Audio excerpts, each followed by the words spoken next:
네, 14조의 피고 경정 보시면, 네. 원고가 피고를 잘못 지정한 때에는 법원은 원고의 신청에 의하여 결정으로서 피고 경정을 허가할 수 있다.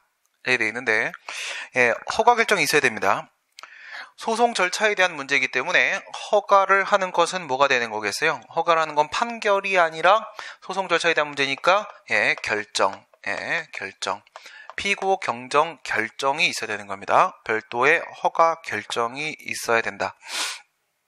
위에 거 가지고 우리가 한번 생각해 보시게 되면요. 다른 법률에 특별한 규정이 있다. 노동위원회법 27조 1항. 중앙노동위원회 위원장을 상대로 소송을 제기해야 되는데, 재심 판정에 취소를 제기한다고 했죠. 그 제기를 할 때 중앙노동위원회를 상대로 만약에 소송을 제기한다면, 그건 피고 경정이 필요해질 수가 있겠죠. 네. 근데 이게 좀 특이한 부분도 있었습니다. 행정법원에서 각 노무법인에다가 노동위원회법 27조 1항에도 불구하고 중앙노동위원회 위원장이 아니라 중노위를 상대로 소송을 제기해 달라는 행정지도가 내려왔습니다. 재작년에 그런 행정지도가 내려왔어요. 그러면 그 행정지도는 따라야 됩니까? 안 따라야 됩니까? 행정지도잖아요. 그렇죠? 따를 필요 없겠죠. 만약 중앙노동위원회 상대로 소송 제기하면 자기들이 지도한 거라고 해서 받아줄까요? 당연히 각하시키죠. 그렇죠? 그래서 노무법인들이 저한테 그런 질문을 한 적이 있는데, 듣지도 마라. 법에 써있는 대로 해라. 그래요. 그러면 피고경정이 필요해질 수 있습니다. 그 다음 두 번째 밑에 승계 한번 봅시다. 근로복지공단이 보험여부가 처분을 했는데, 근데 건강보험공단으로 바뀌었죠. 승계가 됐습니다. 그런데도 불구하고 여전히 근로복지공단을 상대로 소송을 제기를 했다면 역시 피고 오지정의 문제입니다. 피고를 잘못 지정했으니까 피고 경정이 필요할 수도 있겠죠. 그 다음 행정청이 소멸을 했는데 그 소멸한 행정청을 상대로 소송을 제기했다? 역시 피고 경정이 필요할 수도 있겠죠. 일반적인 경우도 있지만 방금 얘기한 대로 이렇게 특수한 경우들도 있습니다. 피고를 잘못 지정했을 때, 오지정했을 때입니다. 피고를 잘못 지정한 경우에 법원은 원고의 신청에 의하여 라고 했습니다. 원고의 신청에 의하여. 원고의 신청이 반드시 필요하다라고 얘기를 한 거고, 그리고 결정으로서 한다고 했습니다. 판결이 아니라 소송 절차에 대한 문제이기 때문에 결정으로 한다. 원고의 신청이 필요하다는 것은 뭐가 안 된다는 얘기예요. 법원의 직권에 의한 피고 경정 결정은 나올 수가 없다. 이거죠. 그래서 A라는 행정청이 있다. A라는 행정청이 있고 그 다음에 B라는 행정청이 이렇게 있습니다. 근데 누가 정당한 피고가 되는 거예요? B가 정당한 피고가 되는 겁니다. 이랬을 때 갑이라는 사람이 소송을 제기를 했는데 얘한테 이렇게 소송을 제기한 겁니다. 그럼 피고 오지정의 상황이죠. 그랬을 때 얘가 이쪽으로 피고를 바꾸려고 하게 되면은 뭘 해줘야 돼요? 피고 경정에 신청이 있어야 된다. 피고 경정 신청이 따로 있어야 되는 거고 그 다음에 그에 따른 허가 결정이 따로 있어야 된다. 이게 피고 경정이다. 이거예요. 피고 경정이다. 이래 보시게 되면 A를 상대로 한 소송하고요. B를 상대로 한 소송하고요. 이게 같은 소송일까요? 다른 소송일까요? 얘가 얘한테 소송을 제기했다. 그 다음에 얘가 얘한테 소송을 제기했다. 그러면 앞에 있는 소송하고 뒤에 있는 소송하고 요거를 그냥 A 그냥 일치시킬까요? A라는 청구가 있고 B라는 청구가 이렇게 있을 때 얘들은 서로 다른 소송이다. 이겁니다. 다른 소송이다. 그러면 피고 경정을 한다라는 뜻은 결국 무엇을 한다는 것과 마찬가지예요. 소를 변경한다. 청구를 변경한다랑 같은 말이다 이겁니다. 이거는 결국은 소의 변경이다.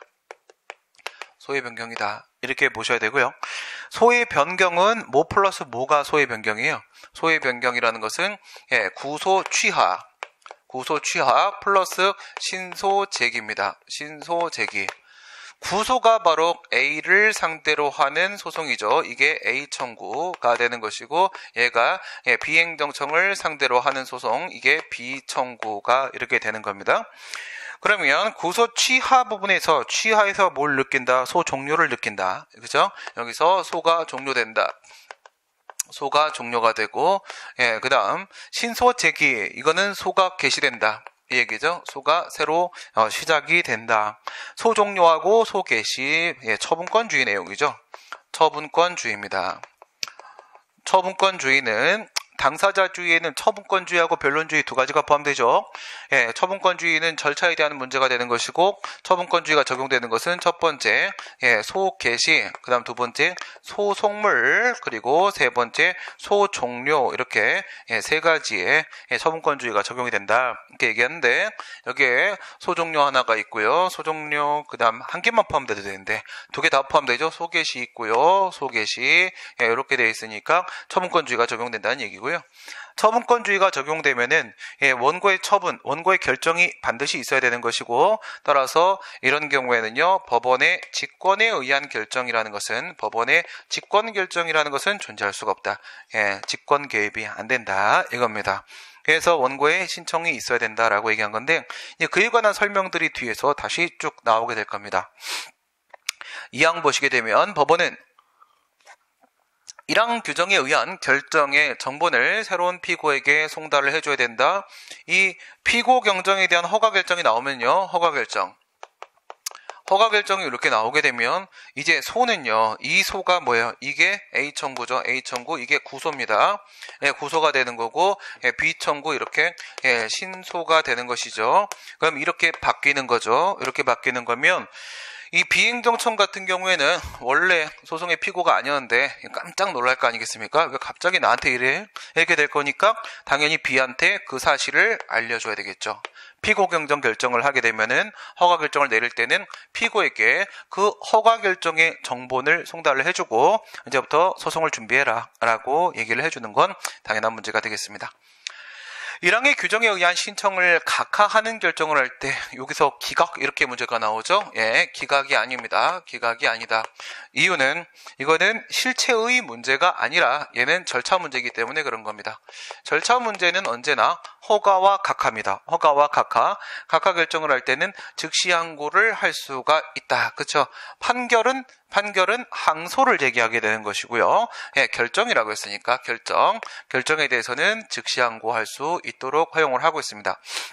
지금 반대는 없죠. 허가 결정이 나왔을 때는 그때는 즉시 항고할 수 있다 이런 말은 없습니다. 각하 결정을 했을 때만 즉시 항고를 할 수가 있는 겁니다. 그렇지 않으면 어떻게 되겠어? 이게 만약에 A라는 처분이었어요. A 다 B 있네. C라는 처분이었습니다.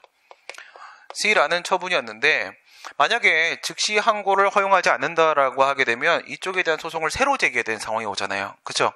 새로 제기하는 과정에서 이쪽을 뭐 하게 되면요, 별소로 새롭게 제기를 하게 되면 무슨 문제가 생겨요? 제소기간 문제 생길 거 아니에요. 그렇죠? 제소기간 도가 문제가 생길 수 있겠죠.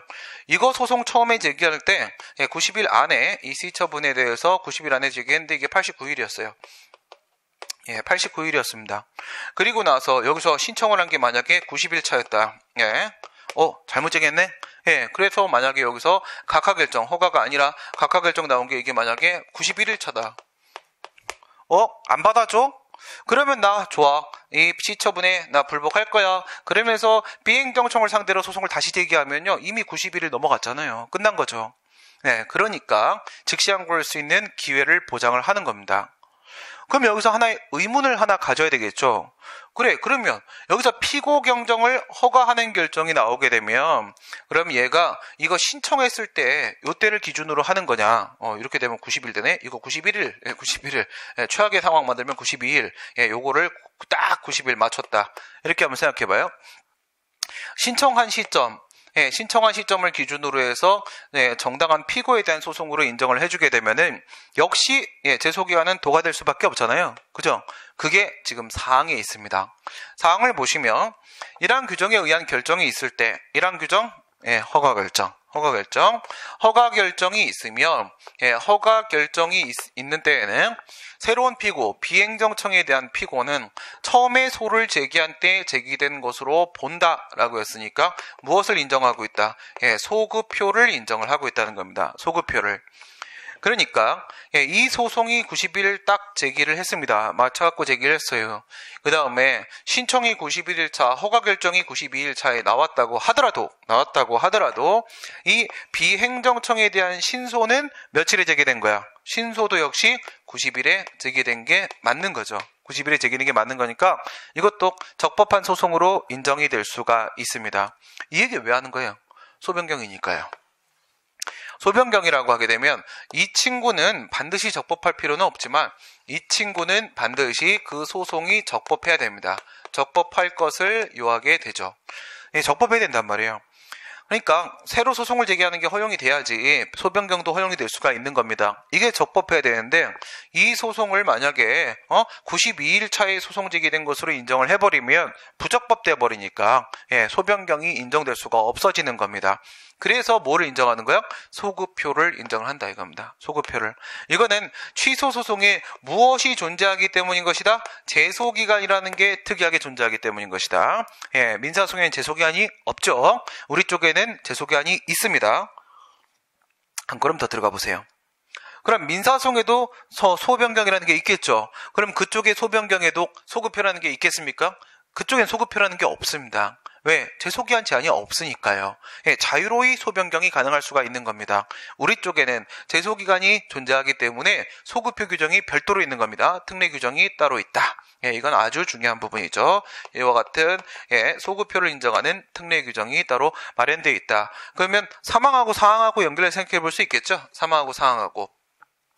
즉시항고를 해가지고 각하결정을 깨버리게 되면, 그래서 허가결정이 나와버리게 되면, 그러면 소급표 적용 받을 수 있는 거야. 근데 각하결정 만약에 나와버리게 되면은 소급표 인정 안 되고 별소 제기하는 거니까 이미 92일 지나버리게 되는 겁니다. 그래서 피고 경정이 인정되냐 안 되냐에 따라서 제소기한이 준수가 되냐 안 되냐가 달라질 수가 있는 것이다. 오케이. 그 다음 5항을 보도록 하겠습니다. 이게 여기서 이제 대놓고 소변경에 대한 얘기가 나오죠. 1항 규정에 의한 결정. 그래요. 이것도 역시 1항은 허가결정, 피고 경정에 대한 허가결정이 나왔을 때 종전의 피고에 대한 소송, 종전의 피고 A행정청을 상대로 하는 소송, 다시 말해 구소죠. 구소는 취하된 것으로 본다. 여기 나와 있는 내용 그대로입니다. 구소는 취하된 것으로 본다. 그러니까 피고 경정이라는 것은 결국은 소의 변경이 맞다라고 별도로 이렇게 또 따로 규정을 해놓고 있는 겁니다. 6항을 보시게 되면은 이거는 소송을 지금 피고를 잘못 지정을 해놓은 상태인데 이거는 그게 아닙니다. 6항은 취소이 제기된 후에입니다. 후에 취소이 제기된 후에 그러니까 처음에 소송을 제기할 때는요 피고를 제대로 지정한 게 맞는 거예요. 피고 적격상의 문제는 없었던 겁니다. 그런데 그 뒤에 승계 소멸 문제 생겼다. 승계 소멸. 방금 뭐라고 했냐? 14조를 넘어오면서 이 1항 단서 쪽하고 그 다음에 2항 쪽에 승계 소멸 얘기를 하면서 잘못 지정을 했다면 이라고 얘기를 했죠. 잘못 지정을 했다면. 그러니까 소송을 제기하는 시점에 이미 승계가 돼 있었던 거고요. 그 다음에 소송을 제기하는 시점에 이미 소멸이 돼 있었던 상태인 겁니다. 그러면 잘못 지정을 한 거죠. 근데 그게 아니라 이건 소송을 제기한 다음에 승계가 되고요. 소송을 제기한 다음에 소멸이 돼버렸단 말이에요. 그럼 피고를 잘못 지정한 건 아니죠.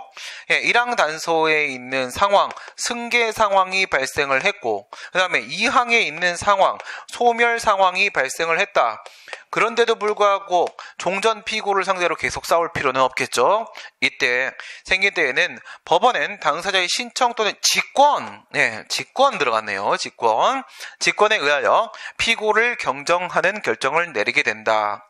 이 경우에 직권 결정이 있습니다. 신청에 대한 허가 결정 말고 직권으로 피고 경정 결정을 할 수가 있고 이때 4항에 있는 소급표하고 5항에 있는 구소 취하에 대한 규정은 그대로 똑같이 적용이 된다. 이렇게 얘기를 하고 있는데 여기에 직권이 포함되는 이유는 뭐예요? 직권이 포함되는 이유는 이 처분권주의가 적용되는 게 아니지 않습니까?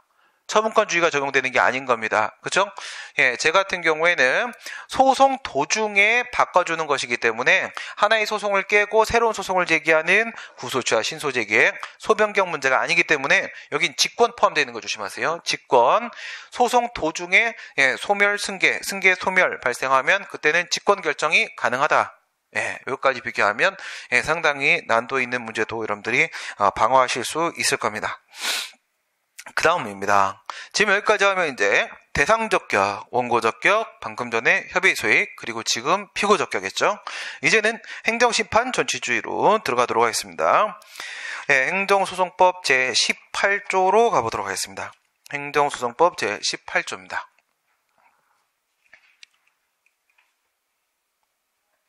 요거 공동소송 나와 있는 것만 간단히 좀 볼까요?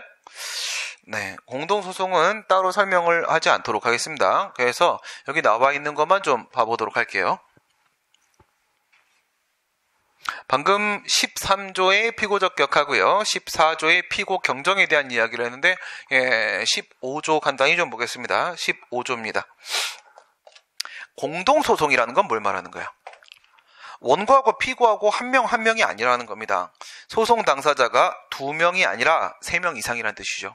3명 이상이다. 공동소송은 소송의 당사자가 3인 이상입니다. 3인 이상이다. 이러면 이제 공동소송이 될 수 있는데, 공동소송은 이게 성립이 되기 위해서는 원고 쪽에서 공동원고가 만들어질 수도 있고요. 원고 쪽에 공동원고가 만들어질 수도 있고, 또 피고 쪽에 공동피고가 만들어질 수도 있습니다. 뭐 동시에 만들어질 수도 있고요. 그래서 공동원고, 공동피고 둘 중에 하나만 성립이 되면 공동소송의 상황으로 가게 된다. 수인의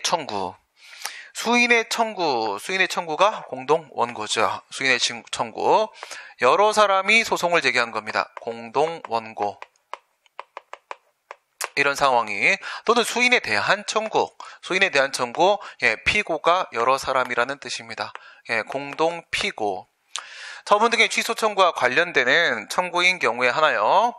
그 수인은 공동소송인이 될 수 있다. 공동소송이라는 것을 지금 인정을 하고 있는데, 이 공동원고가 만들어지는 경우가 뭐가 있을 수 있어요? 공동원고. 행정소송법에 있는 또 다른 내용 한번 생각해 볼까요? 행정소송법 제16조, 17조에 보게 되면 소송참가에 대한 규정을 두고 있습니다. 16조는 제3자의 소송 참가 규정을 두고 있고 17조는 행정청의 소송 참가에 대한 규정을 두고 있습니다. 소송 참가가 뭐예요? 타인 간에 계속되고 있는 소송 절차에 소송의 제3자가 들어가는 거 말하는 거죠. 참가하는 거 말하는 겁니다. 그런데 16조에 보면 이렇게 돼 있어요. 16조에 행정소송법 제16조에 보시게 되면 제3자의 소송 참가, 제3자 소송 참가에 대한 규정을 두면서 그 타인 간에 계속되는 소송의 결과에 의해서 영향을 받는 사람은 이렇게 되어 있습니다. 소송의 결과입니다. 소송의 결과에 의해서 영향을 받는다. 결과에는 무엇과 무엇이 있을 수 있어요? 인용이 되는 결과가 있을 수도 있겠고, 그 다음에 기각이 되는 결과가 있을 수도 있겠죠. 인용이 되는 경우에 영향을 받아서 소송에 참가하려고 하는 사람은, 소송에 여기서 참가하려고 한 사람은 누구의 승소를 보조하기 위해서 들어가는 거겠습니까? 인용이 싫은 겁니다, 지금. 취소 판결 나오는 게 싫은 거예요. 그러면 원고를 도와줘야 됩니까? 피고를 도와줘야 됩니까? 피고를 도와줘야 되겠죠. 피고를 기각시켜야 되는 입장입니다. 그러면 피고의 승소 보조를 위해서 들어가게 됩니다. 그 다음에 결과 중에 기각 쪽입니다. 기각 쪽을 막기 위해서 소송에 들어간다, 참가를 한다라고 하게 되면 얘는 누구를 도와주러 가는 거예요? 기각되는 걸 막으려면 원고를 도와줘야 되겠죠. 그래요, 원고입니다. 원고의 승소 보조를 위해서 이렇게 들어가게 됩니다. 이랬을 때 우리 16조에 있는 소송 참가는 공동소송적 보조 참가라고 하거든요. 이게 민사소송에서의 통상의 보조 참가와 공동소송적 보조 참가 중에 공동소송적 보조 참가 쪽과 상당히 닮아 있습니다. 그래서 우리도 여기를 공동소송적 보조 참가라고 얘기를 하게 되는데, 공동소송적 보조 참가, 공동소송 지금 얘기하고 있는 거죠. 공동소송적 보조 참가라고 말을 한다는 것은 이 공동소송 부분에서 공동 원고와 그 다음에 공동 피고가 만들어질 수 있다는 뜻이에요. 이걸 공동소송적 보조 참가라고 얘기하는 것은 공동 원고, 공동 피고가 만들어질 수 있다는 겁니다. 여기서 피고를 도와주러 들어가잖아요. 그럼 여기서 공동 피고가 만들어지는 겁니다. 그러니까 원고 1명에 피고 2명인 거예요. 행정청 도와주러 들어간 거죠. 원고의 승소를 보조하러 들어갔다라고 하게 되면은 이 참가인하고요, 기존의 원고가 공동 원고를 구성을 하게 되는 겁니다. 그래서 여기서는 원고가 2명이고 피고가 1명이고 이런 구도가 성립이 될 수 있는 거예요.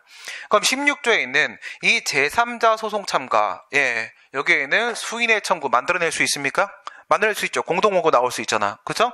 예, 그래서 여기에는 제3자 소송 참가를 통해서 예, 공동소송을 형성해낼 수 있습니다. 그 다음 뒤에 있는 거 수인에 대한 청구, 공동피고, 예, 제3자 소송 참가로 역시 만들어낼 수가 있겠죠. 여기에도 제3자 소송 참가가 이 공동소송을 만들어낼 수가 있습니다. 또 어떤 것도 있을 수 있습니까? 우리 행정소송법제 10조에 보게 되면 관련 청구 소송의 이송과 병합이 있습니다. 이송과 병합. 예, 10조 잠깐 한번 넘어갔다 와볼까요? 예, 10조에 보면은 주관적 병합에 대한 규정을 두고 있는데요. 예, 10조 잠깐 보겠습니다. 예, 10조에 보시게 되면 이 판서 그냥 잠깐 두시고요. 취소과 다음 각호 1에 해당하는 소송이 각각 다른 법원에 계속되고 있는 경우에는 관련 청구소송이 계속된 법원이 상당하다고 인정할 때 당사자의 신청이나 직권에 의하여 얘는 직권이 가능합니다.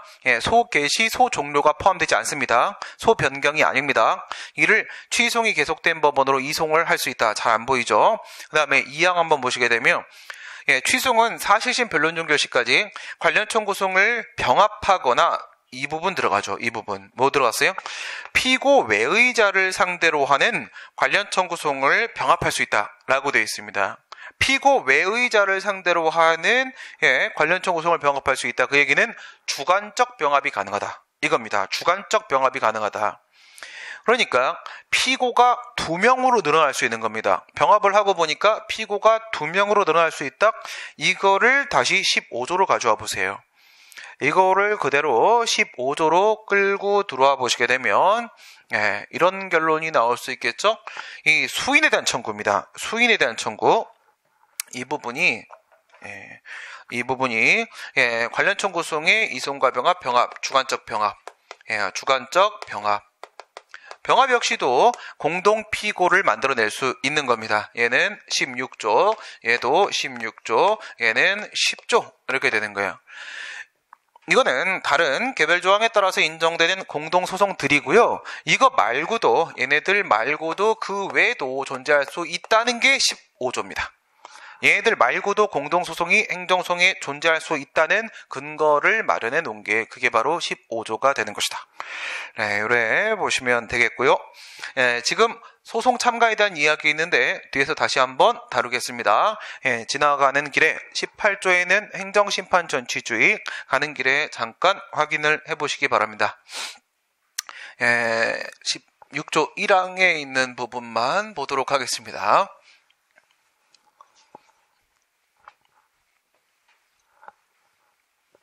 법원은 소송의 결과에 따라서 이렇게 되어 있는 겁니다. 결과. 아까 이게 인용 결과, 기각 결과 그걸 얘기했던 것이고요.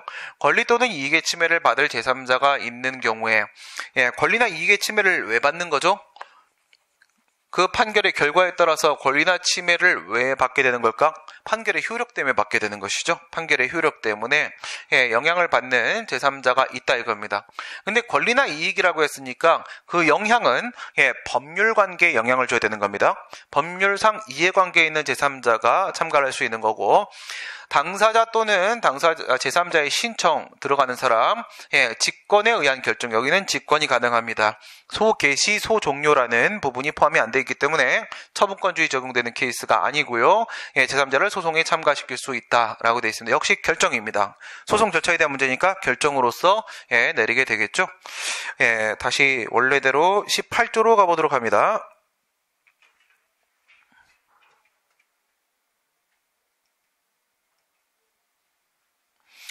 방금 전까지 이제 피고 적격에 대한 내용까지 마무리를 했고요. 행정심판 전취주로 넘어가도록 합니다. 행정심판과의 관계.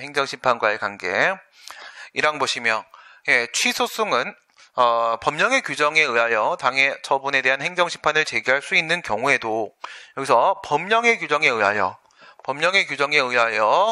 제기할 수 있는 경우에도 라고 했습니다. 그 말씀은 반대로 얘기하게 되면 제기할 수 없는 경우도 있다라는 거죠. 행정심판 청구를 할 수 없는 경우면 당연히 상관이 없겠죠. 없는 경우에는 원래부터 못 제기하는 거니까. 그렇죠? 그렇다면 제기할 수 없는 경우는 뭐가 있어요?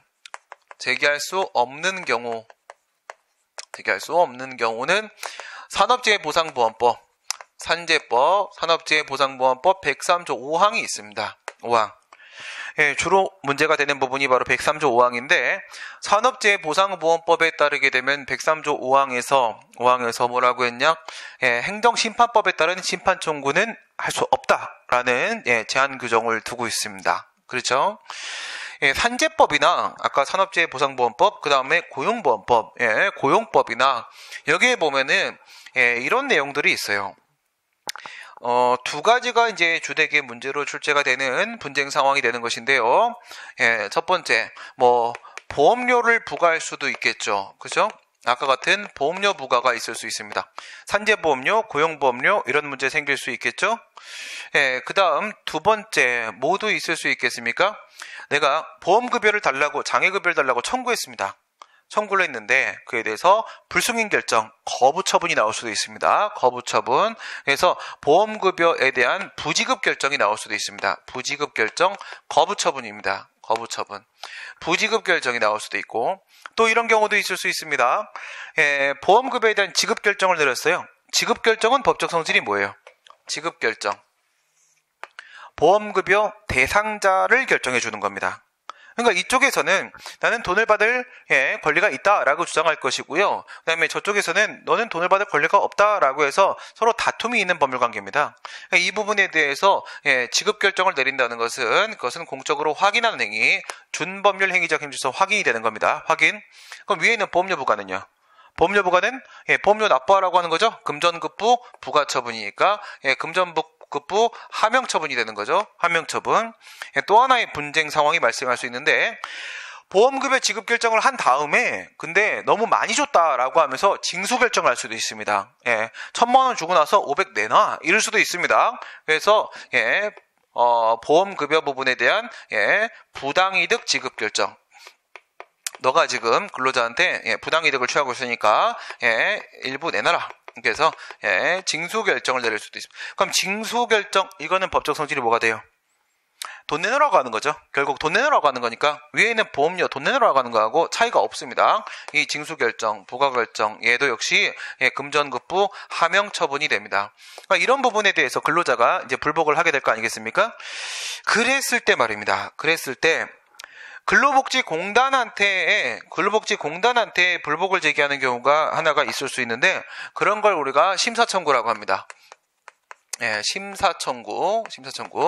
얘네들인데 심사청구라고 하는데 얘는 누구한테 가는 거라고요? 얘는 근로복지공단입니다. 공단한테 제기하는 거예요. 그 다음에 재심사청구라는 게 있습니다. 재심사청구 이게 있는데 얘가 이제 103조예요. 얘가 103조가 되는 거고 산재법 얘가 106조입니다. 106조에 재심사청구에 대한 규정을 두고 있는데 이거는 재심사위원회가 따로 있습니다. 얘는 재심위가 있어요. 재심사위원회가 따로 있습니다.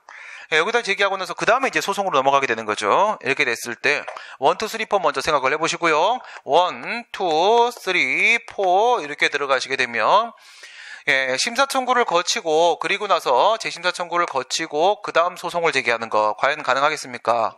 그 다음에 심사 청구 거치고 재심사 청구 안 거치고 가는 거 안 거치고 나서 거치고 가는 거 안 거친 다음에 안 거치고 소송을 제기하는 게 과연 가능하겠는가? 저것도 다 처분이잖아. 처분이니까 소송 제기하는 거 원칙적으로 우선은 되는 거 맞죠? 그럼 이 앞에 있는 친구들이 과연 누구냐? 이런 문제를 생각을 해봐야 될 텐데요. 여기 심사청구에서 재심사청구 가는 거 하고요. 그 다음에 이제 어디로 가는 거? 행정소송으로 가는 거죠. 행정소송으로 넘어가는 거. 물론 이제 행정소송은 행정법원이고요. 행정법원으로 이렇게 가게 되는 거. 서로 비교를 한번 해보시게 되면은 임의주의가 적용될 것인가 필요주의가 적용될 것인가의 판단이 나와야 되겠죠. 앞에 같은 경우에는 여기는 필요적 전치주의입니다. 여기는 필요주의입니다. 그러니까 심사 청구를 거치지 않고는 재심사 청구를 들어갈 수가 없고요. 그러나 재심사 청구를 거치지 않아도 행정소송을 들어갈 수는 있습니다. 여기는 뭐가 적용된다? 임의주의가 적용이 된다. 이런 상황이에요. 지금 여기서 얘네들한테 이런 처분을 한 건 누굽니까? 지금은 이제 보험료 부과는 조금 달라지긴 했지만 그러면 요거는 잠시 이렇게 여러분 생각하셔도 돼요. 보험료 부과는 지금은 건강보험공단이 하는 거죠. 그렇단 말이에요. 공단이 지금 부지급 결정이나 징수 결정이나 이런 처분한 처분청이죠. 얘가 누구예요? 얘가 처분청입니다. 얘가 처분청이다. 이걸 알고 있으면 심사청구는 무슨 절차가 되는 거야? 행정심판 절차입니까? 이의신청 절차입니까? 처분청에 제기하는 불복 절차는 이의신청이 되는 거죠. 행정심판위원회 행심위에 제기하는 불복 절차는 행정심판이 되는 거죠. 사법부에 제기하는 불복 절차는 행정소송이 되는 것이죠. 얘가 이의신청입니다. 이의신청이 되는 거고, 그러면 얘가 이의신청이고 얘가 행정법원, 얘가 행정소송이라고 하게 되면 이게 바로 행정심판이 되는 거겠죠. 얘가 행정심판이 되고, 이건 행정심판법 적용되는 게 아니기 때문에 특별행정심판 절차가 되는 겁니다. 특별행정심판 절차. 행정심판법 4조 1항에 있는 특별행정심판 절차가 되는 거예요. 그래요. 이의신청이고 행정심판입니다. 근데 앞에는 필요주의, 임의주의. 가능합니까? 이렇게 소송 제기하는 거 거치고 가능하죠. 거치고 안 거치고 가능하죠. 안 거치고 불가능하죠. 그러면 안 거치고 가능하죠. 4분의 3입니다. 4분의 3. 이렇게 가는 게 가능하다. 근데 이 상황인데, 이 상황에서 이 103조 5항, 여기서 103조 5항에서 일반 행정심판 절차는 안 된다라고 되어 있는 거예요. 여기에 있는 심사, 재심사 청구의 절차만 허용을 하는 것이고, 행정심판법은 적용하지 말자라고 하는 겁니다. 적용하지 말자. 그래서 법령의 규정에 의해서 행정심판을 제기할 수 없는 경우도 있기 때문에, 있는 경우에도 라는 양보구문이 들어온 것이고요. 이를 거치지 아니하고 제기할 수 있다. 이렇게 되어 있는데, 거치지 않고 제기할 수 있다. 거치지 않고 제기할 수 있다. 임의적 행정심판 전치주의가 적용된다. 그 얘기죠. 거치지 아니하고 제기할 수 있다. 즉, 임의주의가 원칙이다. 원칙은 임의주의다. 임의적 행정심판 전치주의다. 원칙은 그렇다 이거죠. 언제 바뀐 거라고 했어요? 1994년도에 행정소송법이 개정되면서 바뀐 겁니다. CF. 국법이랑 비교를 해보시게 되면, 국법은 필요주의가 적용이 되고 있었습니다. 개정 일자는요, 개정연도, 그 다음에 이 시행연도는 얘는 1994년도에 개정이 됐고요. 시행은 1998년도에 시행됐습니다. 94년도로도 문제 출제되고요. 그 다음에 98년도로도 문제 출제됩니다. 그래서 필요주의가 임의주의로 바뀐 게 94년, 98년입니다. 개정된 거, 시행된 거. 그래서 과거에는 반드시 행정심판을 거쳐야만 소송을 제기할 수가 있었고, 그때 또 특징적인 부분이 1심 법원이 고등법원이었습니다. 당시에는 1심 법원이 고등법원이고 우리 행정소송은 2심제가 적용되고 있었습니다. 1심이 고등법원, 그 다음에 최종심이 대법원, 이렇게 끝났던 시절이죠. 그게 지금은 이제 바뀌었고요. 바뀌었고 개정 94년, 시행 98년 이렇게 되어 있습니다. 그 다음에 다만에서 단서조항 들어갔고요. 다른 법률에 당해 처분에 대해서 행정심판의 재결을 거치지 않으면 소송을 제기할 수 없다는 규정이 있을 때는 그러하지 아니하다. 다른 법률이라고 하게 되면 이 행정소송법 말하는 게 아니니까 이게 바로 뭐다? 개별법이죠. 개별법입니다. 근데 개별법에 이런 내용들이 있다. 이거는 행정소송 절차에 관한 내용 아닙니까? 행정소송 절차에 관한 내용이 개별법에 있다면 그건 무슨 법이 되는 거야? 특별법 되는 거죠. 특별법. 그렇죠? 얘가 일반법이니까 얘네들이 이제 특별법이 될 거고, 그러면 특별법을 적용하는 게 맞는 거겠죠. 그래서 단서를 먼저 고려를 해야 되는 겁니다. 단서에 있는 내용이 뭐가 있었어? 여기가 이제 예외 이렇게 들어가는 거죠. 예외입니다. 예외. 원칙은 임의주의가 되는 것이고 예외가 필요주의가 된다. 예외는 필요주의입니다. 필요주의. 옛날에는 원칙이 필요주의, 지금은 예외가 필요주의. 여기서 나오는 필요주의 내용들이 이제 국공노 도사징발 감사합니다. 이거 있었죠. 국, 공, 노, 그 다음에 도, 사, 그 다음에 징발, 그 다음에 감사합니다. 보시면 첫 번째, 국은 뭘 말하는 거다? 국세처분 말하는 겁니다. 국세처분. 국세처분은 반드시 행정심판을 거쳐야만 소송을 제기할 수가 있죠. 거기서 나오는 행정심판은 두 개가 있습니다. 국세청장에 대한 심사청구가 있고 조세심판원에 대한 심판청구가 있는데 둘 다 거치라는 것은 아니고 둘 중에 하나만 거치면 되는 것이며 둘 다 거쳐서는 또 안 됩니다. 과거에는 이의신청이 있습니다. 국세기본법에도 이의신청 절차가 있거든요. 이의신청은 개별법의 근거가 있을 때만 인정이 되는 거죠. 이의신청법이라는 일반법이 없습니다. 이의신청에 대한 일반 절차를 규율하는 법은 없습니다. 그 개별법으로서 국세기본법에 이의신청 규정이 있는데 종전에는 이의신청도 반드시 거쳐야 되고 그 다음에 심사나 심판청구 둘 중에 하나 또 반드시 거쳐야 되고 그래야만 소송을 제기할 수 있도록 하고 있었으나 지금은 이의신청은 임의주의가 되는 것이고 심사, 심판청구만 필요주의가 적용됩니다. 비교하면 뭐랑 비교해야 된다고? 지방세하고 비교하시는 겁니다. 지방세 같은 경우에는 국세와 마찬가지로 종전에는 이의 신청하고 심사 심판 청구가 역시 전부 필요주의였었습니다. 그런데 위헌 결정이 나오게 됨에 따라서 그래서 지금은 이의 신청, 심사 심판 청구 전부 다 임의주의로 바뀌어버린 거예요. 전부 다. 그러니까 반드시 거쳐야 되는 건 국세 쪽. 국세 쪽에서도 심사 심판 청구 쪽, 이쪽만 지금은 필요주의로 남아있고 어쨌든 행정심판 전치주의입니다. 그 다음 두 번째 공입니다. 공. 국가공무원 노동조합에는 신민도사님이 살고 계신데 그분한테 신발가게 사장님이 징하게 참 발도 크시네 하면서 감사합니다 라고 인사를 하는 게 필요주의였었습니다. 공은 공무원에 대한 불이익처분 얘기하는 거죠.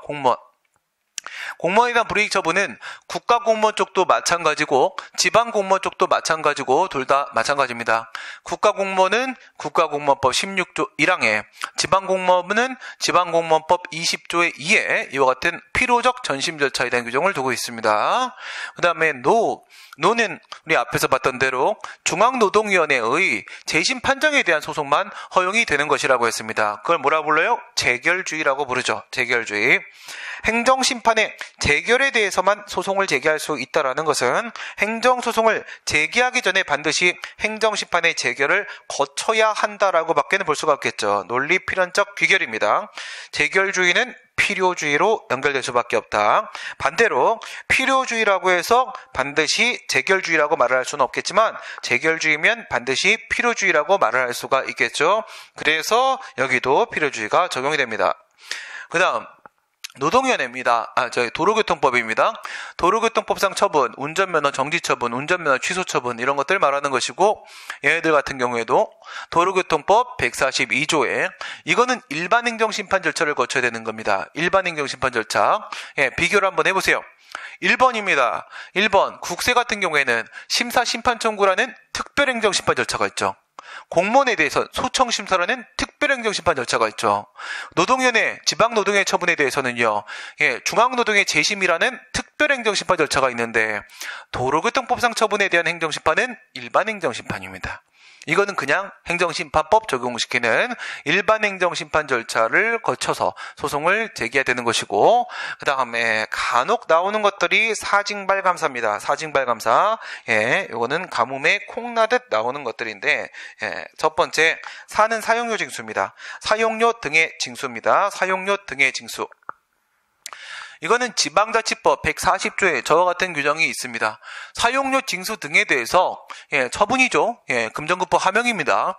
불복을 해 행정소송을 제기할 때는 반드시 지방자치단체 장에게 이의 신청을 거치고 그리고 소송을 제기하라고 합니다. 근데 그 이의 신청은 우리가 알고 있는 진정 이의 신청이 맞습니다. 처분청에 제기하는 진정 이의 신청이 맞는데 이거를 필요주의 안에 포함시켜서 나오면 맞는 지문입니다. 알겠어요? 이게 이의신청인데 지방자치법 내용을 보면 이게 마치 뭐처럼 돼 있냐? 행정심판 절차처럼 규정이 돼 있어요. 이의신청의 성격을 갖고 있는 건 맞고요. 행정심판 전치주의하고 너무 닮아가지고 전치주의가 적용되는 케이스다라고 나오면 맞는 지문입니다. 이건 사실은 이의신청입니다. 이런 경우를 생각해 보세요. 도로점용 허가를 받았습니다. 그런데 도로점용료 부과처분이 나온 거야. 그게 뭐야? 사용료죠. 그렇죠? 지자체 소유의 재산, 공유 재산에 대한 사용료 징수를 들어가는 거야. 사용료, 도로 점용료 부과처분이 나왔다 이거야. 거기에 왜 이렇게 많이 나왔습니까? 하면서 내가 불복을 할 때는 소송 들어갈 수 있습니까? 못 들어갑니다. 반드시 이의 신청을 거치고 그것이 기각되었을 때 소송으로 들어갈 수 있는 겁니다. 도로조명료를 예로 들어서 기억을 하시면 되겠고, 그 다음에 징발법이라는 게 있습니다. 징발법. 전쟁이 나게 되면은 SUV를 가지고 있는 차량들은 전부 다 징발당한다고 했습니다. 그래서 SUV는 여러 가지 세제 혜택들이 있는 것입니다. 뺏으려고. 그러면 징발을 하게 되면 뭘 줘야 되겠습니까? 손실보상 해줘야 되겠지. 그 징발법에는 보상 규정이 있다. 보상 규정이 있다. 그런데 그 보상 금액이 너무 낮다라고 하게 되면 또 불복할 수 있겠죠. 보상금에 대해서 불복을 할 때 이때도 역시 행정심판을 거친 후에 그리고 나서 소송으로 들어갈 수 있도록 하고 있습니다. 그 다음은 이제 감사원법을 얘기하는 겁니다. 감사원법. 여기도 재결주의가 적용됩니다. 여기도 재결주의 때문에 필요주의로 거꾸로 연결되는 그런 상황이 되는 겁니다. 이건 변상처분입니다. 감사원의 변상처분.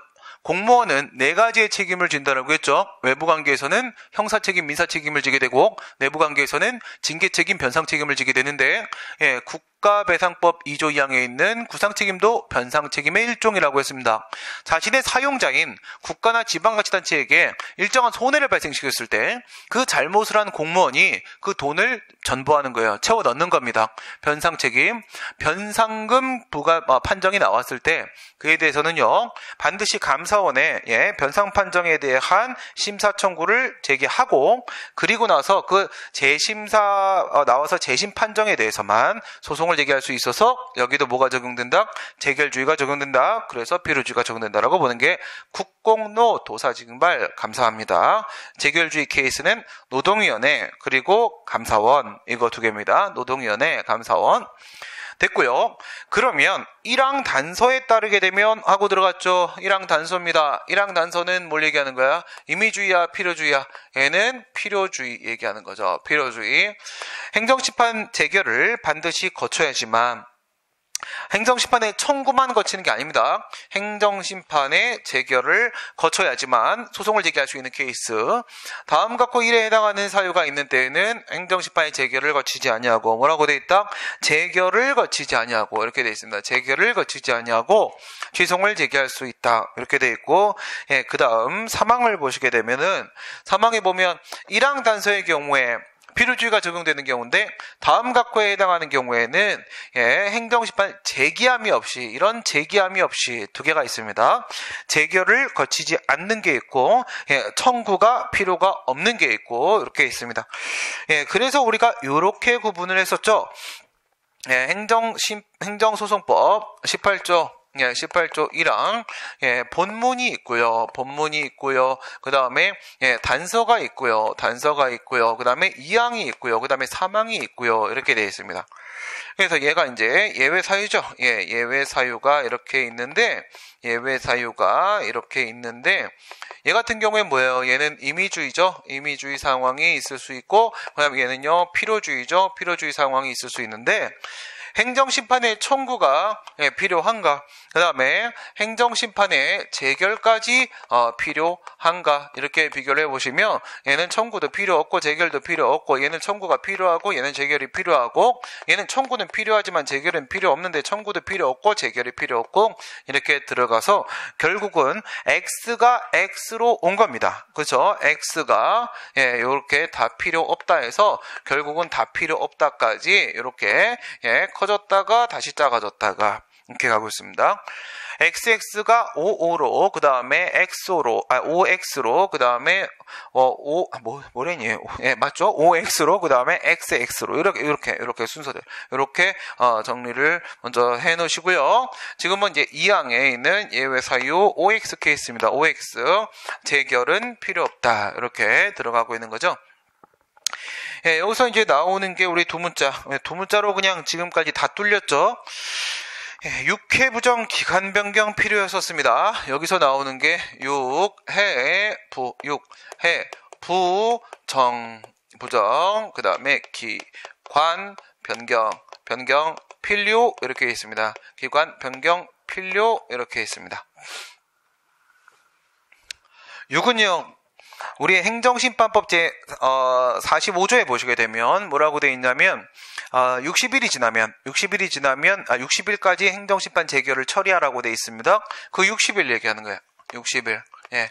60일이 지나면 더 이상 재결 안 기다리고 바로 소송으로 넘어와도 상관이 없다. 그 얘기고, 그 다음 얘는요, 중대한 손해, 예, 기다리다가는 중대한 손해가 발생하겠다. 이렇게 긴급한 경우라고 하게 되면 그때는 재결 안 기다리고 바로 올 수 있다. 얘는요, 행정심판의 의결이나 아니면 재결이 불가능할 때, 예, 뭐 그거 기다리겠습니까? 불가능한 걸. 이럴 땐 재결 안 기다리고 바로 소송으로 청구는 했어야 됩니다. 넘어올 수 있다. 그 다음 마지막에 정당한 사유가 있을 때는 역시 행정심판이 재결 안 기다리고 바로 넘어올 수가 있다. 그 다음 얘는요, 예, 그 사건에 대해서 뭐가 있을 때, 기각 재결이 나온 바가 있을 때, 그때는 행정심판 청구 필요 없다. 예, 필요한 거 다 취했다 이겁니다. 대량성, 전문성. 행정심판위원회의 판단을 좀 보고 싶은 거잖아요. 좀 보고 싶은데, 이미 판단이 나온 부분이 있잖아. 그러면 행정심판 청구 다시 할 필요 없다. 그 다음에 관련 처분, 단계적 처분에 대해서 행정심판 거쳐놨을 때 역시 행정심판위원회가 한번 판단 내린 적이 있습니다. 그 다음 요거는요, 얘는 사실심 변론 종결 후에, 사실심 변론 종결 후에 종결 후입니다. 반드시 종결됐어야 됩니다. 종결 후에 처분이 변경되었을 때입니다. 소송 도중이 아닙니다. 사실심 변론 종결 후에 처분 변경되면 뭘 할 수가 없어요. 이럴 때는 소변경이 안 됩니다. 소변경이 안 되기 때문에 뭐가 적용이 안 돼요? 22조 적용이 안 됩니다. 22조에 처분 변경으로 인한 소해 변경이 안 되기 때문에 별소를 따로 제기됩니다. 따로 제기할 때 역시 여기에 있는 국공로 도사징발 감사합니다 쪽이라고 하게 되면 사실은 또 거쳐야 되는 거잖아. 안 거쳐도 된다. 이런 얘기를 하고 있고, 그 다음에 필요 없다고 잘못 알려줬을 때, 고지가 잘못되었을 때, 필요 없다고, 행정심판 필요 없어 이렇게 잘못 알려주면 그럼 행정심판 안 거쳐도 된다. 이렇게 해서 6회 부정 기간 변경 필요입니다. 첫 번째 보시게 되면요, 6. 행정심판 청구가 있은 날로부터 60일 행정심판법 45조에서 60일 처리기한 하고 있기 때문에 그런 얘기가 나오고 있는 것이고요. 그 다음 처분의 집행 또는 절차의 속행으로 생길 중대한 손해입니다. 중대한 손해, 예방에 대해 긴급한 필요가 있으면 역시 안 거쳐도 되고, 그 다음에 법령의 규정에 의한 행정심판기관이 의결이나 재결을 하지 못할 사유가 있을 때, 불가할 때, 하지 못할 사유가 있을 때, 이럴 땐 재결 안 거쳐도 되고, 그 다음 그 밖에 정당한 사유, 정당한 사유가 있을 때, 이땐 재결을 안 거쳐도 된다. 이겁니다. 안 거쳐도 된다. 요 시점에서 뒤에 나오는 이 부분 때문에 말이죠. 이 부분, 종결, 이 부분 때문에, 1항 단서 쪽 한번 생각해 볼까요? 1항 단서 쪽. 이러면 어떻습니까? 행정심판을 꼭 거쳐와야 되는, 지금 이 상황이, 국공로 도사징발 감사합니다 상황입니다. 필요주의가 적용되는 그런 상황인데요. 첫 번째, 행정심판 청구를 했어요. 행정심판 청구, 거쳐오는 거야. 심판 청구를 했는데, 이게 적법한 행정심판 청구입니다. 적법한. 그 다음 얘는요, 부적법한 행정심판 청구입니다. 적법하지 않습니다. 뭘 갖췄냐, 못 갖췄냐 얘기하는 거예요? 청구 요건이죠. 행정심판의 청구 요건. 청구 요건을 갖췄을까, 못 갖췄을까? 전부 다 갖췄다. 얘는 못 갖췄다. 적법한 심판 청구, 부적법한 심판 청구입니다. 그런데 행정심판위원회가 여기서 무슨 재결을 한 거냐면은 여기서는요, 요건 재결로서 각하 재결을 한 겁니다. 각하 재결을 했다. 그 다음에 얘는요, 본안 재결을 한 겁니다. 그러면 제대로 한 거겠네요. 그 다음 여기서는요, 각하 재결을 했습니다. 제대로 한 거겠네요. 그 다음에 본안 재결을 했습니다. 잘못한 거겠네요. 그렇죠? 물론 우리는 우리 재결의 고유한 위법, 우리 배웠던 거 원처분 중심주의 생각하시게 되면요, 이 부분이 있잖아요. 그렇죠? 그 다음에 이 부분이 있지 않습니까? 부적법은 각하가 맞는 거죠. 이 부분이 있지 않습니까? 얘는 위법이죠. 얘는 절차의 위법이 인정이 되는 재결입니다. 얘는요, 절차의 위법이 인정이 되는 재결입니다. 청구 요건에 대한 심사 잘못한 겁니다. 지금은 그걸 보려고 하는 건 아니고요. 이 절차 위법은 물론 다 고유 위법이죠. 주체, 절차의 형식의 위법은 고유 위법의 물론이다 라고 했었습니다. 고유 위법이 우선 맞고요. 재결에 대한 소송 제기하면 가능하죠. 가능하고요. 이렇게 했을 때 과연 이때 행정심판을 제대로 거쳐온 것으로 인정을 할 것인가 말 것인가 이거예요. 필요주의가 충족이 된 겁니까? 안 된 겁니까? 얘는요, 행정심판 거쳐온 게 맞는 겁니다. 그러면 소송에서 본안으로 들어가는 거죠. 이것도 맞는 겁니다. 그런데 얘는 안 거쳐온 걸로 보는 겁니다. 얘는 안 거쳐온 걸로 보는 겁니다. 그래서 뭘 조심을 해야 되냐? 각하제결을 했다고 했더라도 역시 거쳐온 걸로 볼 수가 있다. 이거예요. 본안 제결을 했다고 할지라도 안 거쳐온 걸로 봐야 된다. 이겁니다. 뭘 보는 게 아니고 뭘 보는 거야. 이쪽을 보는 게 아닌 겁니다. 행정심판위원회의 재결 내용을 보는 게 아니라 이쪽을 보는 것이다. 이쪽을 보는 것이다. 여기가 맞지 이쪽을 보는 게 아닌 겁니다. 이유는 왜 그런 겁니까? 이렇게 보는 이유는 행정심판 전치주의는 무엇이다? 소송요건이다. 소송 요건이기 때문에 법원의 직권심사사항이다. 직권심사사항이기 때문에 법원이 알아서 그 행정심판이 적법하게 제기가 됐었던 것인지를 법원이 알아서 전부 다 캐봅니다. 캐봐서 이쪽을 보는 것이지 행정심판위원회가 무슨 제기를 했는지 그 부분을 보는 게 아닌 겁니다. 그렇다면 말입니다. 여기서 이 부분까지 우선 고려를 해봅니다. 행정심판 있죠. 행정심판 행정심판을 거치고 나서 그 다음에 행정소송을 제기를 한단 말이에요. 행정소송을 이렇게 제기를 하는데 첫 번째 인적 관련성, 물적 관련성, 내용적 관련성 이걸 한번 비교해 볼까요? 인적 관련성입니다. 인적 관련성. 그 다음에 내용적 관련성입니다. 그 다음에 물적 관련성입니다. 물적 관련성 1, 2, 3 이렇게 질문이 들어오죠. 이걸 비교를 해보시게 되면 인적 관련성, 이 행정심판을 청구했던 청구인하고요. 그 다음에 여기서 소송을 제기하는 원고가 반드시 같아야 되는 것이냐? 그렇지 않다는 겁니다. 같지 않아도 상관없습니다. 그 다음에 내용적 관련성, 행정심판에서 주장했던 위법 사유 있죠. 여기서 주장했던 그 처분의 위법 사유하고 그 다음에 소송에서 주장하게 되는 원고의 주장 내용, 즉 위법 사유가 반드시 같아야 되는 것이냐? 그렇지 않다는 겁니다. 같지 않아도 됩니다. 얘네들은 반드시 심판과 소송에서 당사자하고요. 그 다음 주장 내용이 똑같을 필요는 없습니다. 그러면 이 물적 관련성 여기죠. 물적 관련성. 행정심판의 대상이 되었던 그 처분이 있죠. 대상이 되었던 처분하고 행정소송의 대상이 되고 있는 처분이 반드시 같아야 되냐? 물론이다. 이겁니다. 같아야 된다. 처분은 같아야 되겠죠. 이것까지 깨져서는 안 됩니다. 이 얘기를 왜 했는지 잠깐 기다리시고 물적 관련성은 인정이 돼야 됩니다. 심판과 소송이 반드시 같아야 된다 이거예요. 그러면 사망으로 넘어가 보도록 하겠습니다. 사망 들어가시게 되면 제 1항 단서의 경우에 다음과 같고 1에 해당하는 사유가 있는 때에는 행정심판을 제기함이 없이 취소를 제기할 수 있다. 같은 경우는 뭐예요?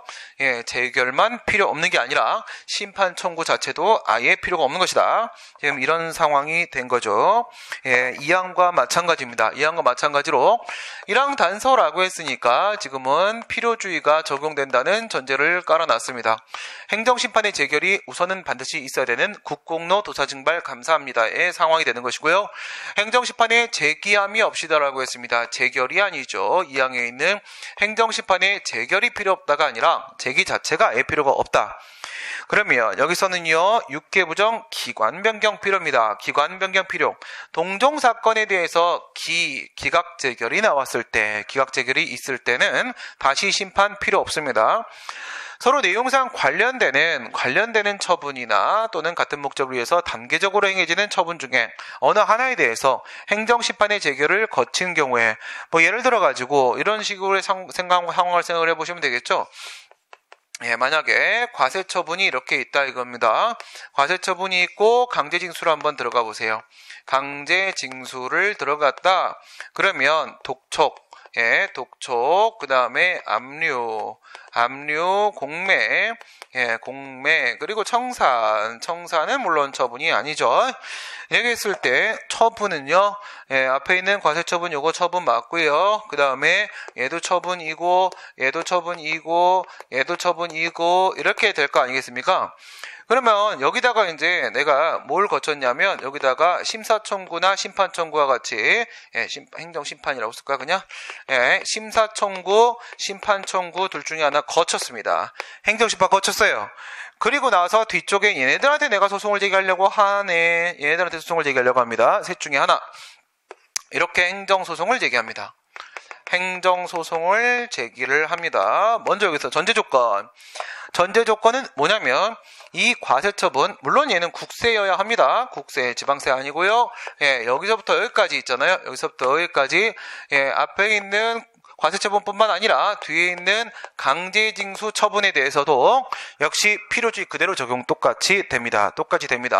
뒤에 얘네들도 행정심판을 거쳐야만 소송을 제기할 수 있다는 점. 결국은 하나의 사건이잖아요. 그렇죠? 하나의 사건이기 때문에 뒤쪽에 얘네들도 필요주의 적용되는 거 먼저 전제 까시고요. 했을 때 이거 행정소송 제기할 때 이거 별도의 행정심판 또 거쳐야 되냐? 아니라는 거죠. 한 사건에 대해서 분명히 뭐가요? 이쪽에 심판 있었다 이겁니다. 그래서 관련되는 처분 그리고 단계적으로 진행되는 처분, 관련되는 처분 지금 얘기한 거예요. 관련되는 처분, 요 처분하고 얘네들은요 관련되는 처분이죠. 그럼 이렇게 들어가면 어떻게 돼요? 만약에 이쪽에서 행정심판을 들어갔었다면 여기서 행정심판을 거쳐놓고 나서 소송은 제기 안 했어요. 소송은 제기 안 했습니다. 독촉에 대한 심사나 심판 청구 거쳤습니다. 근데 집행정지 못 걸었고요. 그 사이에 뒤에 공매까지 밀린 거야. 밀려가지고 공매에 대한 소송을 지금 제기하려고 합니다. 그러면 이건 뭐가 돼요? 단계적인 처분. 이미 앞에 심판 거쳐놨었기 때문에 얘가 이렇게 해서 이쪽 행정심판의 역할을 대신 해줄 수가 있겠죠. 관련 처분, 단계 처분에 대한 얘기입니다. 기간 변경 필요해서 관 들어갔고요. 그 다음 사실심 변론 종결 후에 소송의 대상이 되었던 A 처분을 B 처분으로 피고 행정청이 처분을 바꿔버렸습니다. 이때 소송을 제기하는 경우에 이건 뭐가 안 된다고 했어요? 소의 변경이 안 된다고 했죠? 얘는 별소를 제기할 수밖에 없는 상황이라고 했습니다. 요거 잠깐 주목하시고, 그 다음 처분을 행한 행정청이 행정심판을 거칠 필요가 없다고 잘못 오고지했다. 잘못 알려줬으면 뭐 그대로 안 거쳐도 상관이 없습니다. 밑에 보시게 되면 그 사유는 입증 아닙니다. 소명해야 되는 거죠. 방금 전에 6회 부정 기간 변경 필요, 6회 부정 기간 변경 필요, 2항과 3항에 예외 사유에 해당한다는 것은 누가? 원고, 그쵸? 원고가 나 왜 행정심판 안 거쳐 왔냐면요 라고 하고 소명을 해야 되겠죠. 입증의 문제가 아니다. 이 3호 들어가 보도록 하겠습니다. 3호입니다. 먼저 3호에 대한 이야기를 하기에 앞서서 22조 한번 보도록 할게요. 22조에 처분 변경으로 인한 소의 변경 가보도록 하겠습니다. 22조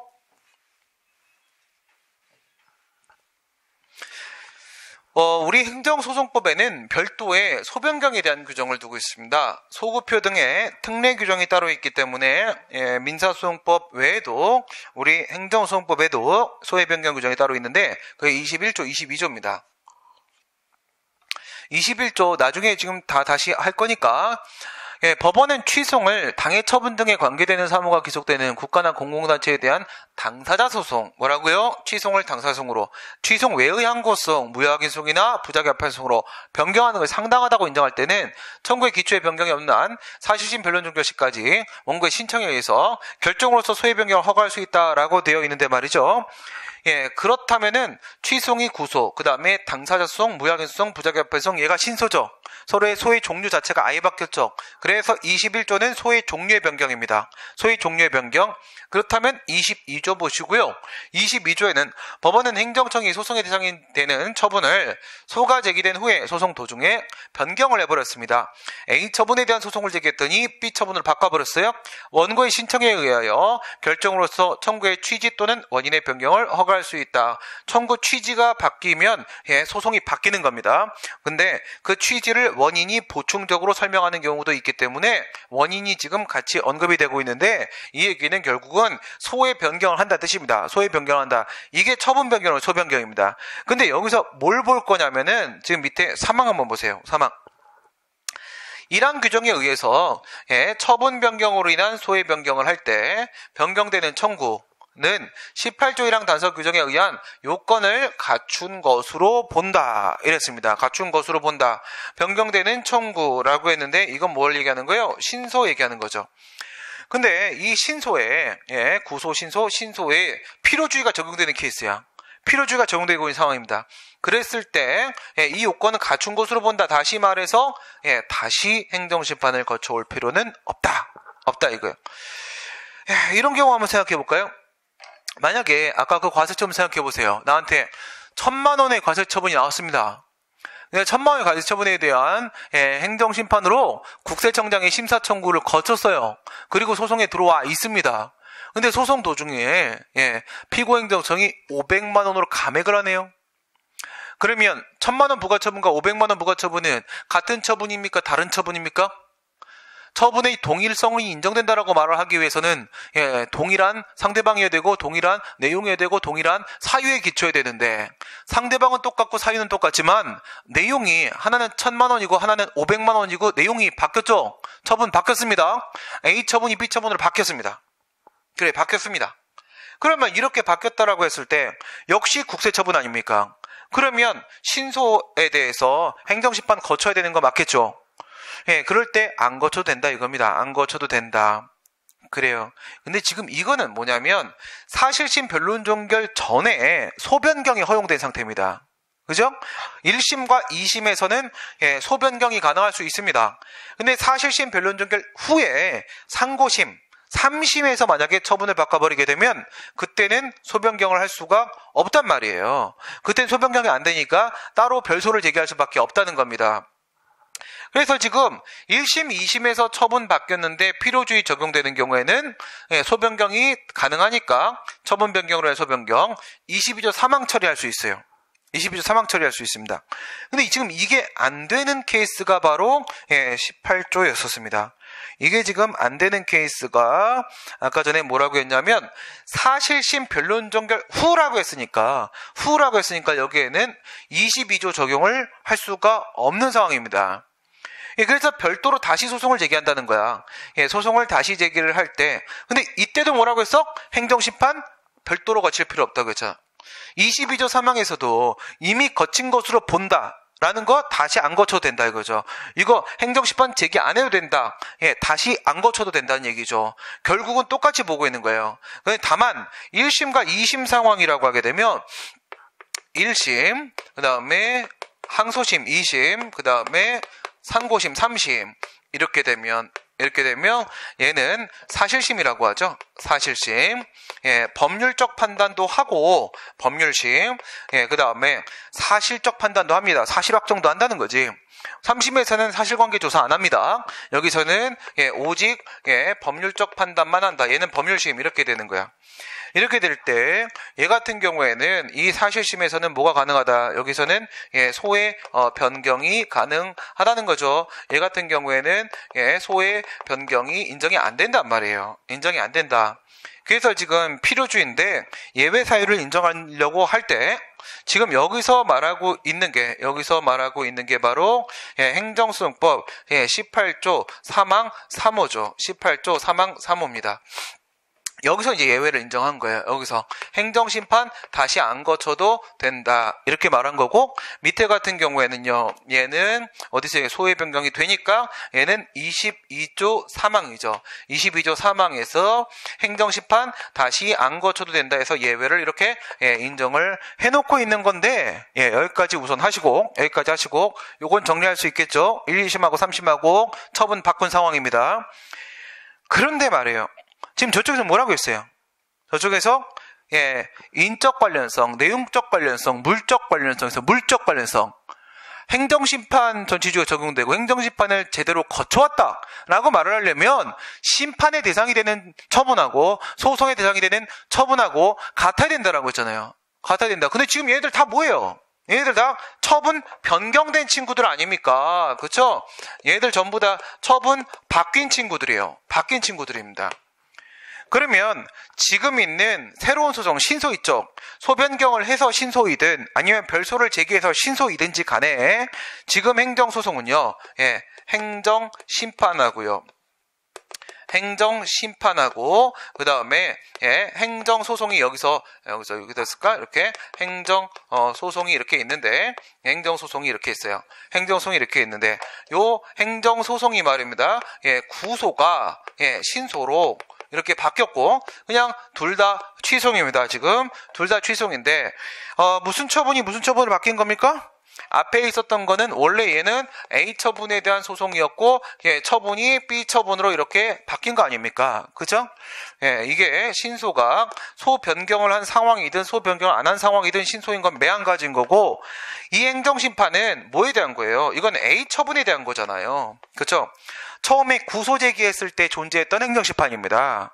근데 지금은 얘가 없잖아. 구소 취하, 신소 제기 이렇게 돼 있는 거잖아. 이렇게 돼 있는 거라고 하게 되면 이게 행정심판, 이게 행정소송 이 구도가 성립이 된 거잖아요. 그럼 여기에는요. 이건 A 처분이고요. 여기는 무슨 처분이야? 얘는 B 처분이지. B 처분이니까 이게 서로 뭐야? 물적 관련성 깨졌잖아요. 물적 관련성 깨졌죠. 행정심판 쪽은 분명히 A 처분에 대한 심판 거친 건데 예, 그런데 저거는 B 처분에 대한 소송이란 말이야. 지금 뭐 어떻게 설명을 해야 되는 겁니까? 이건 뭐라고 봐야 되는 거야? 그럼 물적 관련성도 깨져도 되는 겁니까? 그건 아니라는 거예요. 그건 아닙니다. 이건 뭘 얘기하는 거냐면 이건 입법자가 철저히 예, 국민을 보호하기 위한 측면에서 다시 말해 국민도 사인도 국가를 상대로 농락행위를 할 수 있죠. 농락행위를 하게 되면 그때는 국민 보호 안 하는 거 아닙니까? 그죠? 반대로 국가가 국민을 농락할 수도 있다는 거예요. 그걸 방지하기 위해서 지금 22조 사망하고 18조 사망 3호를 만들어 놓고 있는 겁니다. 무슨 얘기인지 이해가 되세요? 농락을 한단 말이야. 예를 들어서 이렇게 생각하시면 되는 거예요. 내가 너한테 국가가 국민한테 세금을 부과하는데 얘한테 내가 100만 원 부과할 수 있어요. 그럼 어떻게 생각해? 100만 원 부과하면 제가 뭐 불복할 수도 있죠. 야, 그래, 그렇게 생각하시면 이렇게 봅시다. 100만 원 갖고 안 돼, 지금. 국가가 지금, 예, 거덜나기 시작했어. 그래서 얘한테, 모든 국민한테, 예, 100억씩 받고 싶어요. 100억씩. 받을 수 있어요? 다 받을 수 있어요. 다 받을 수 있습니다. 처음에 100억을 부과하고, 그럼 얘가, 예, 행정심판 거쳐서 소송을 넘어오겠죠? 행정부는 가재는 개편, 예, 그 다음 초록은 동색, 그러니까 말도 안 되는 100억인데 막 기각시키고 막 넘겨. 그럼 뭐 소송 가서 막으면 되지 뭐. 이렇게 생각을 합니다. 예, 행정부 안에서 똘똘 뭉친 거야. 예, 나라 한번 살려보자. 이렇게 자유당식으로 생각을 한 거예요. 예, 국민 주머니 털면 나라는 살릴 수 있잖아. 이게 우기야. 막 이런 생각을 하는 거야. 절차 따윈 필요 없어! 100억을 부과했어. 심판? 예, 똘똘 뭉쳤으니까 기각됐어. 그리고 소송 넘어왔죠. 그럼 소송이 지겠죠?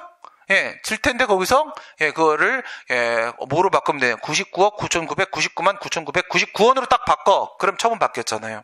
그럼 행정심판 또 고쳐야 되지. 그럼 얘가 또 넘어왔다. 그러면 또 1원 바꿔. 또 1원 바꿔. 그러면 포기하고 자살해 버릴 겁니다. 그렇죠? 이렇게 해서 100억씩 전 국민한테 받으면 예, 나라는 살겠고 국민은 없겠죠. 그렇죠? 이게 국가가 국민을 상대로 하는 농락행위입니다. 농락을 막기 위해서 뭐가 만들어졌다. 예외적으로 물적 관련성이 깨져도 예, 행정심판을 거친 것으로 인정할 수 있는 지극히 예외적인 규정이 18조 사망 3호하고 22조 사망에 마련되었던 것입니다. 물적 관련성이 깨지는 게 아닌 겁니다. 여기서 또 다시 예외를 인정을 하고 있는 그런 상황이다. 이렇게 정리를 예, 하시면 되겠습니다. 여기까지 해서 행정심판 전취주의. 그 다음에 이제 20조로 가서 제소기간인데, 예, 제소기간 시작하면 또 시간이 많이 걸리기 때문에 오늘 여기까지 이렇게 하고요. 예, 다음 주에 우리 20조에는 제소기간부터 예, 연결을 하도록 하겠습니다. 예, 오늘 여기까지 하도록 하겠습니다. 수고하셨습니다.